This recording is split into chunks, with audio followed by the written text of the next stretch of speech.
Hi everyone! Another weekend, another food trip. Nandito tayo ngayon sa isang recommended na place malapit sa Victoria Plaza, itong Chung's Kimchi. At yung place nila guys is sobrang simple lang. May ilang tables lang sa loob.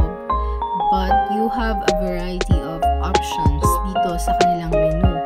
When it comes to price, medyo pricey siya. But all I can say is napakasulit ng mga pagkain dito. So, while nagahulat mo sa inyong order, makita ninyo na ay mga ginaserve na mga side dishes. Anli na po na siya na ay fish cake, na ay peanuts, na ay kimchi, of course. Lamig ilang kimchi diri and dili gyud mo magmahay sa inyong mga order kay side dish pa lang mabusog na ka. So, money mong order, jajangmyeon. Lami po kaayo siya and good for sharing na. So, si Ate Riza ang nag-mix with Bebs.